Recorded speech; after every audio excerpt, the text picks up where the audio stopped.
Recorded Books Inspirational presents an unabridged recording of The Damascus Way by Bunn and Jeanette Oak, narrated by Susan Lyons. Recorded Books is the producer and publisher of Recorded Books Inspirational, an imprint dedicated to stories of faith and the human spirit. And now, The Damascus Way. Chapter 1.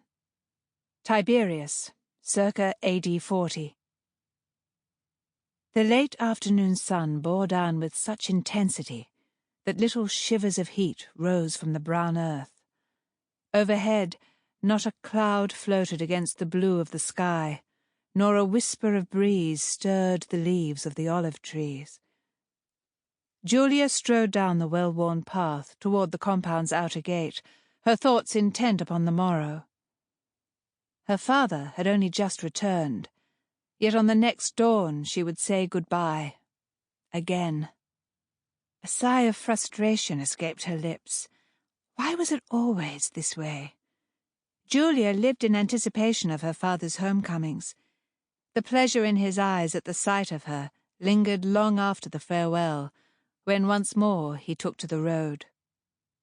Julia struggled to accept her life for what it was. Her father, Jamal, was a merchant, and she knew his profession required travel. Yet in her heart she questioned why he could not stay longer. Why must it always be one goodbye after another? Other girls. Julia stopped and stared down at the pathway. She wasn't like other girls, she knew, though the mystery of why remained unclear. Her life seemed to be a relentless contradiction. None of its parts seemed to fit together. She had puzzled over this many times, but had never come to a clear understanding.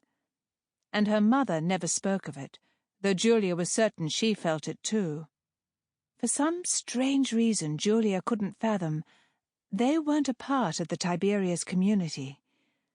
They lived in a spacious, well-presented home, with servants enough to care for their comforts.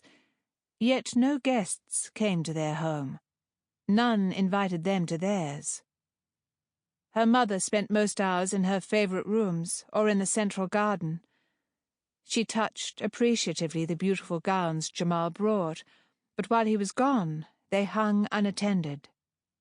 Helena remained in comfortable homespuns until the moment a servant announced Jamal's caravan was drawing near the city gates. Then the entire household shifted to a state of high energy. Sample complete. Ready to continue?